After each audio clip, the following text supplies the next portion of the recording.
Yan yung road. Ang zigzag road ng Masbate.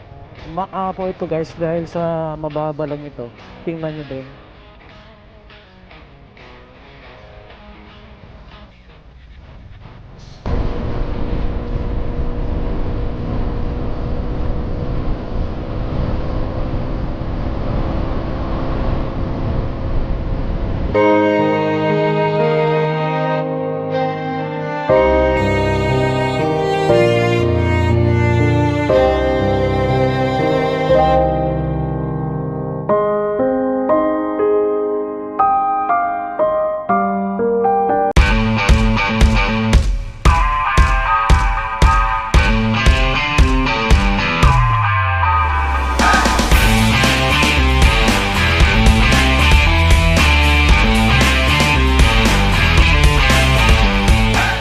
Mula nung sinimulan ulit natin siyang i-kick muna bago i-start, muling bumalik na guys ang kanyang pagiging one click sa umaga at hindi na siya namamatay kagaya ng mga nakaraang buwan na kapag ini-start natin siya, namamatay siya.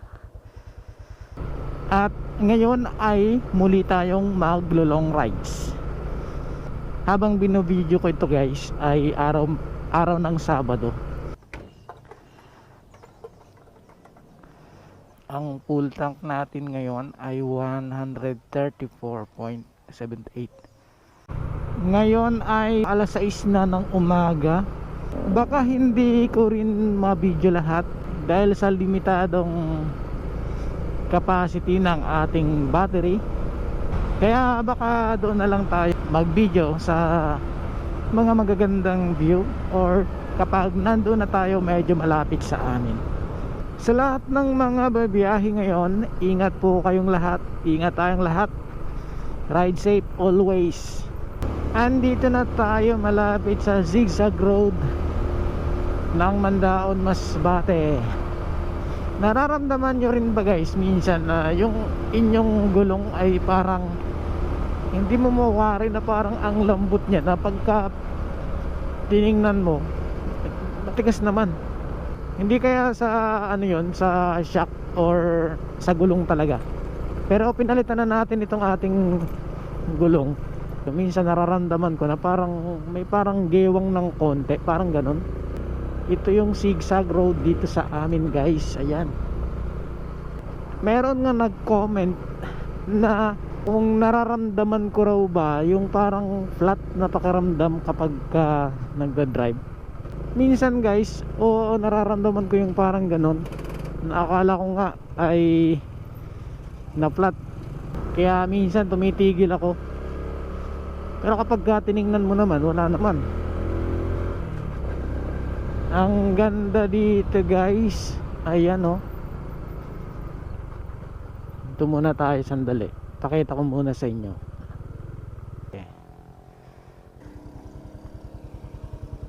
Ayan guys, matigas naman siya. Pero kapag kumukurbada ka, parang nakulangan siya sa hangin na medyo gumagiwang ng konti.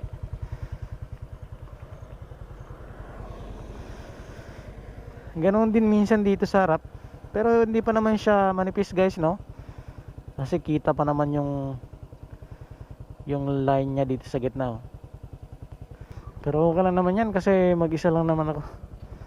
Ayun pala. Kaya pala medyo parang nagewang ng konti. Di ko alam kung yung gulong or yung hangin yung kulang. At ngayong araw ay masusubukan na ulit natin ang pagiging komportableng gamitin ng ating XRM125 sa mga lubak. Kasi maya maya lang ay papasok na tayo dun sa punta sa amin na medyo mahaba yung lubak. Sa bagay na subukan na natin ito nung nakaraan guys, no? At alam natin na goods ang performance ng ating XRM FI. Goods yung performance ng kanyang mga gulong kahit sa mga malulubak na daanan. Ang sarap sa mata. Ang ganda ng mga view na makikita natin. Nakikita mo lang yan kapag nag long rides ka, lalo na dito sa amin.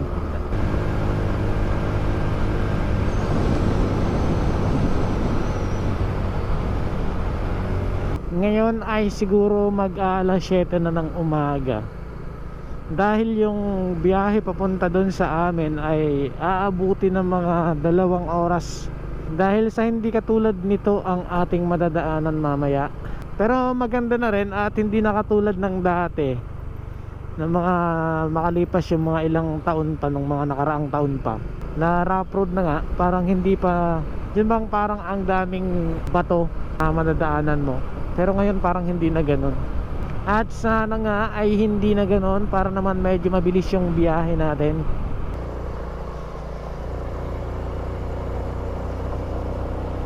Ito yung makapit sa gulong.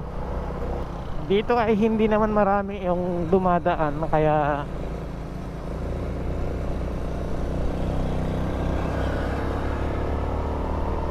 kahit na mabilis yung takbo mo dito, okay lang naman.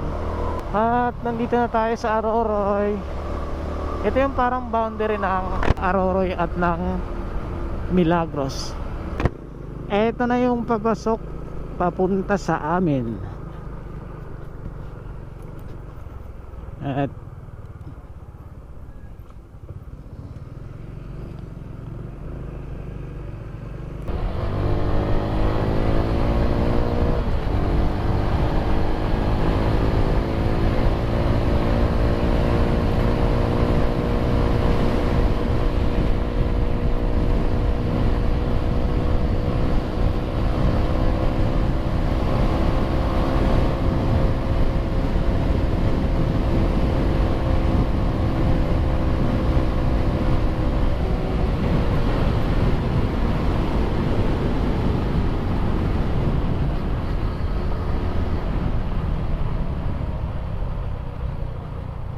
ayun,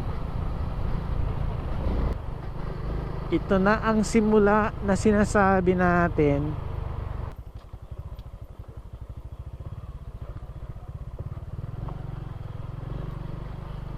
Kung hindi sana ganito yung daanan dito, yung bang sementado na lahat, siguro hindi na aabuti ng 2 oras yung biyahe mula dun sa city papunta dito sa Kalanay, or kahit na sa Tinigban din.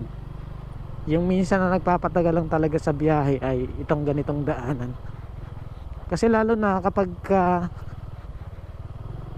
hindi ka sanay sa mga ganitong daanan, delikado. Mabato eh. Pero yung mga taga rito, yung mga araw-araw na bumibiyahe dito, para silang dumadaan lang sa mga sementado lang. Parang hindi nila ramdam yung mga bato na dinadaanan dito.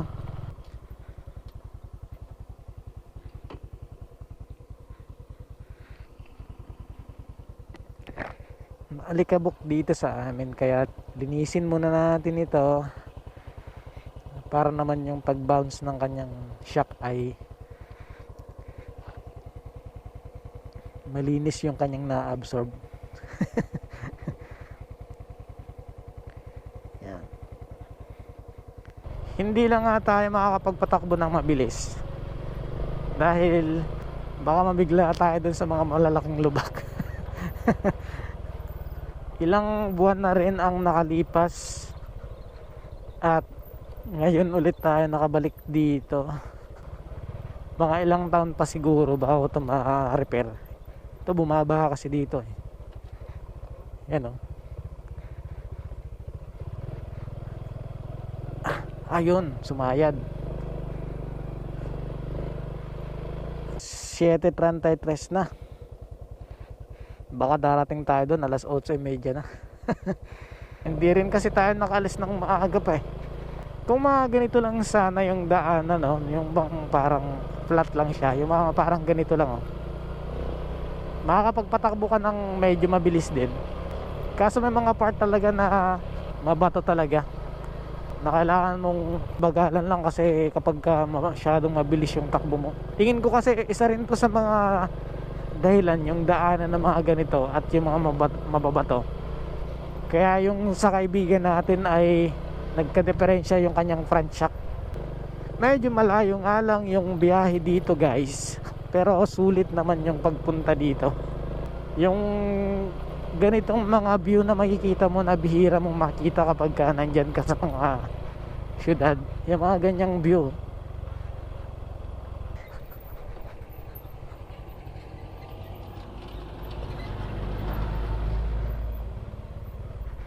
Ito yung grabe.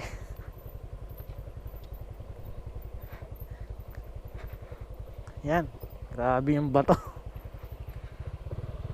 Maapo ito guys dahil sa mababa lang ito. Tingnan nyo doon.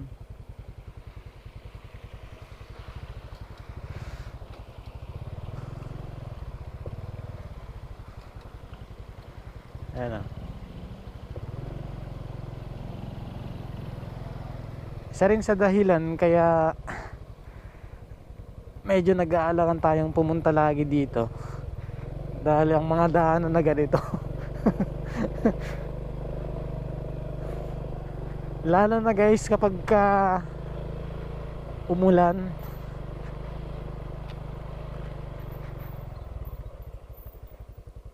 halos walang makadaan na dyan kasi medyo mababa yung kanyang tulay.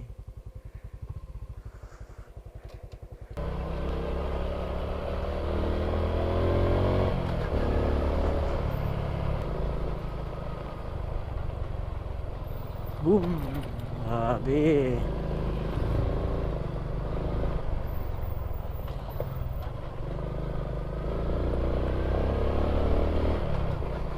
Pero kung ikukumpara yung daanan dito ngayon compare sa dati, ang laki na ng pinagbago.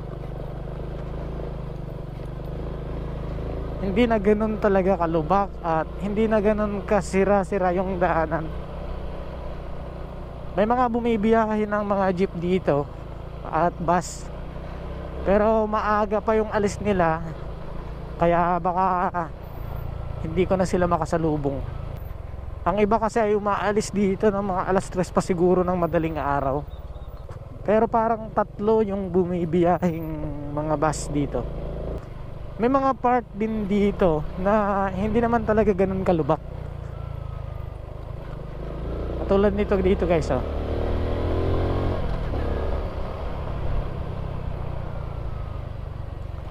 Pero pagdating mo sa unahan, ganito na yung bubungad sa'yo. Ayan. Mabuti na lang at hindi pa mainit ngayon. Dahil kung mainit yung panahon, parang mainit ang singaw dito kasi napapalibutan ito ng mga damo. Dati nga pala dito guys, yung daanan dito na ganito, wala pang kuryente dito dati. Siguro mag-iisang taon pa lang itong nakalagay. Kaya yung kuryente dati dun sa amin ay hanggang alas 11 lang ng gabi. Simula alas 5 hanggang alas 11 ng gabi, hanggang ganun lang palagi. Pero ngayon ay meron ng kuryente. Ang problema, lagi namang brown out. Kaya sana pagdating natin doon ay hindi brown out.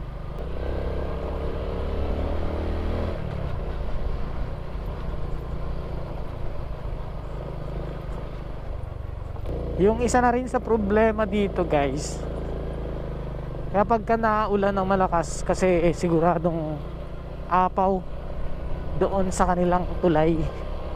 Pero baka mga susunod na taon, mga ilang taon pa siguro, maganda na yung biyahe dito. Medyo malapit na tayo guys, ilang minuto na lang. At least pag mga ganitong daanan, nakapagpatakbo tayo ng medyo mabilis na. Malaking bagay na rin. Ganito yung mga design ng tulay dito sa amin. Kaya pagka mataas yung tubig, yan o, pagka mataas yung tubig, apaw dito. Andito na pala tayo guys sa Crown B. Ayan o. Ayan, ito na naman ulit yung chance natin magpatakbo ng medyo mabilis. Ang daming motor dito. Pero yung tulay dito ay hindi na simentado. Ayan oh.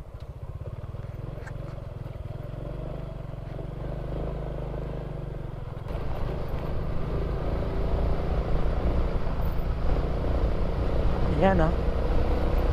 Sarap. Ang gandang gamitin talaga ng XRM125 guys. Ayun. Sa wakas sementado na. Ito yung elementary. Ang elementary ng Kalanay. Ilang buwan ang nakalipas at nakabalik naman ulit tayo dito. Bagay sobrang 2 oras lang naman yung biyahe mula sa city papunta dito sa amin.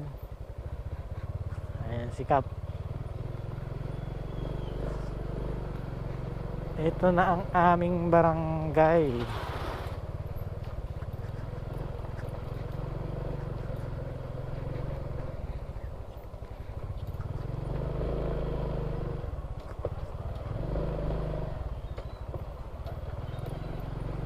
Uy. Ito yung malaking pinagbago din dito sa amin guys, no? Kasi meron na siyang covered court. Yan na.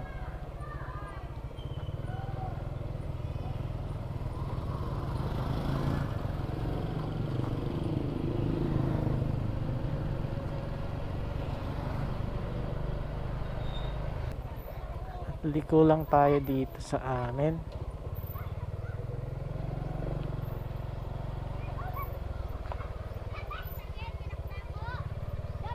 La la la.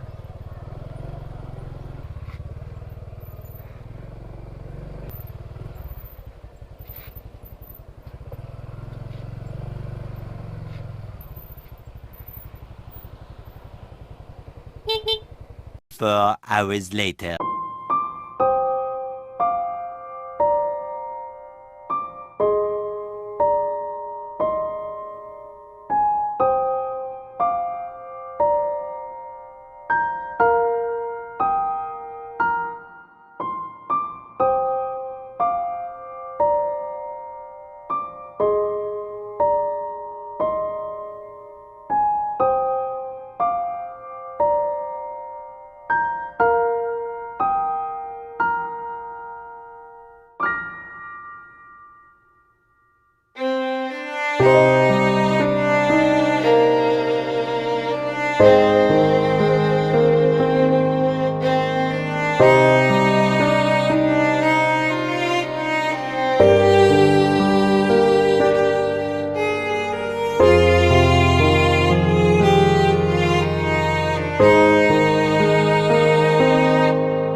Ito pala yung mga bumibiyahing bus dito sa amin. At ganitong oras sila umuwi dito. At nandito na tayo sa may simentado na part. Hindi na tayo nakapag-video kanina doon kasi mayroong nakisakay sa atin. Okay sana kung mga ganitong daanan lang guys, oh, no? Kasi straight lang, tapos yung walang masyadong maraming sasakyan.